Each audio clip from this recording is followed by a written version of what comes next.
इस संसार में प्रेम तब तक है जब तक कि आपसे किसी का स्वार्थ जुड़ा है, चाहे वो कोई भी रिश्ता हो सकता है, माँ, पिता, भाई, बहन, आपकी पत्नी, आपके पति, आपकी संतान। जब तक आप उन्हें उनके स्वार्थ को पूर्ण करते हुए प्रेम करें तब तक आपको प्रेम करेंगे, लेकिन उनका स्वार्थ पूरा ना हुआ तो वही आपके विरोधी नजर आएंगे ना। अब आप बताएं, अगर आपने अपने बड़े भाई के मन का सा काम नहीं किया और मन के विपरीत थोड़ा भी हो गए तो वही भाई आपके वैरी बन जाएंगे जो कल आप पर जान छिड़कते थे। पत्नी ने अगर आपकी मर्यादा अनुसार कार्य नहीं किया, उससे अलग हटकर किया, तो आपको नफरत हो जाएगी अपनी पत्नी से। और ऐसा ही होता है, बेटे ने अगर मर्यादा के उल्लंघन काम किया तो बेटे से नफरत हो जाती है। हम स्वीकार नहीं करते पूरे जीवन भर। वो प्रेम कहां गया?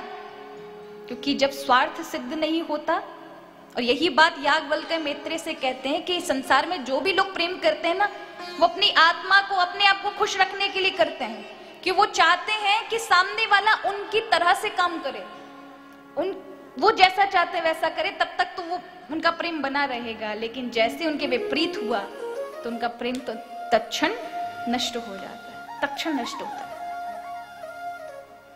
एक पत्नी थी, उसने एक दिन अपने पति के लिए, उसका पति आने वाला था तो पति की परीक्षा के लिए एक पत्र लिखा, और उसमें किसी पर पुरुष का नाम लिख करके और कहा कि मेरे पति मुझे बड़ा तंग करते हैं, मैं आज रात्रि को आपके साथ जाना चाहती हूँ।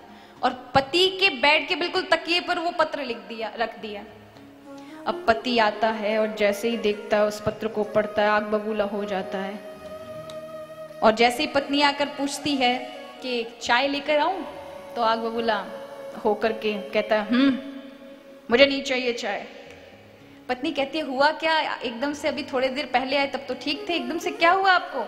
बोलते मुझे पहले से पता था तुम पर, पहले से मुझे शक था, तुम सही नहीं हो अपनी चरित्र पर, तुम किसी दूसरे के साथ जाना चाहती थी। अपनी माँ को बताता, मुझे तो पहले से यकीन नहीं था, मैं तो जानता कि तुम ऐसी ही हो। और अपनी माँ को चिल्लाता है, माँ बाहर आओ। माँ आती है, बेटा क्या हुआ?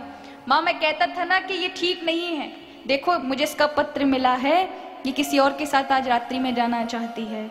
माँ बहुत तेज से हंसती है और बहू भी हंसती है, कहती है कि हम दोनों ने मिलकर के तुझे अप्रैल फूल बनाया है ना, आज 1 अप्रैल है। इतना सुनते ही पति कहता है हाँ वो तो मुझे पता था कि मेरी पत्नी ऐसी नहीं है, बहुत अच्छी है, ये तो मजाक ही हो सकता है। तो ये क्या हुआ? पत्नी अगर थोड़ी विपरीत चली तो प्रेम खत्म हो गया, लेकिन जैसे ही उसके अनुरूप चली तो प्रेम फिर से स्थापित हो गया। तो संसार में अपने सुख के लिए हम प्रेम करते हैं, अपना स्वार्थ जुड़ा होता है। तो यहां कहा कि संत भी निर्वैर होकर के किसी को अपना वैरी नहीं मानते। जैसे जिव्या होती है, जिव्या दांत को 10 बार काट देती है। कभी कभी आपको भोजन करते करते समय दांत काट देते हैं जिव्या को, तो हम ये थोड़ी ना कि दांतों से वैर करेंगे, कि हथौड़ा लेकर तोड़ने लग जाएंगे कि इसकी इतनी हिम्मत इन दांतों की, हमारी बेचारी सुकोमल जीभ को काट दिया, लाओ हथौड़ा और तोड़ो। नहीं तोड़ते, क्योंकि आपको विवेक बना होता है कि अगर तोड़े तो जिव्या के कटने से ज्यादा दांतों के टूटने पर दर्द होगा, क्योंकि वो भी तो आपके शरीर का एक हिस्सा है। जैसे जीव है, उसी तरह से दुर्गुणों पर जो वैरी होते हैं, शत्रु होते हैं, उन पर भी महात्मा अपना ही ब्रह्म का स्वरूप देख करके, ठाकुर जी का ही स्वरूप देखकर उनसे वैर नहीं करते, चाहे वो कितना भी उनका अपमान करें, कष्ट पहुंचाएं। इसलिए वो निर्वैर हैं। अजात शत्रवाहा लक्षण बताए और माँ को फिर प्रकृति पुरुष का निरूपण किया। भक्तों के कैसा स्वभाव होता है, कितने प्रकार के होते हैं, उनके विषय में बताया। और आगे माँ देवहूति नदी के रूप में परिवर्तित हुई और वहां कपिल भगवान समुद्र की, गंगा सागर की ओर निकल गए। यहाँ मनु महाराज की दूसरी कन्या आकुति का विवाह प्रजापति रुचिराज से होता है, जिससे उनके दाम्पत्य जीवन में यज्ञ भगवान दक्षिणा माँ का जन्म होता है। तीसरी कन्या मनु महाराज की, इनका विवाह प्रसूति, तीसरी कन्या प्रसूति का विवाह प्रजापति दक्ष के साथ होता है, जिनकी 16 कन्याओं में एक कन्या सती होती हैं, जो भगवान शिव को विवाही गई।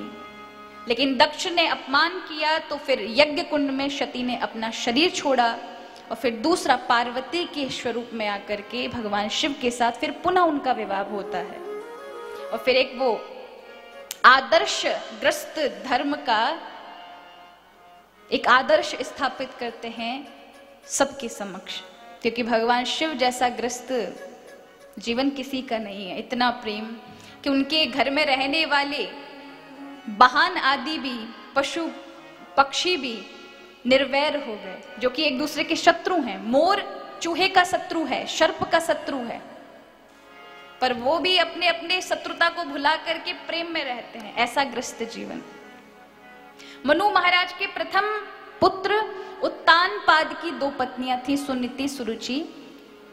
सुरुचि से उत्तम का जन्म होता है और सुनीति से ध्रुव का। और यही ध्रुव 5 वर्ष की आयु में भगवान की तपस्या करने जाते हैं। बीच में नारद जी मिलते हैं और नारद जी के वचनों से प्रभावित होकर वो इसी ब्रज के मधुवन में आते हैं और स्वयं प्रभु का 5 महीने की तपस्या में प्रभु का साक्षात्कार पाते हैं और स्वयं प्रभु का दर्शन करके कृतार्थ हो जाते हैं।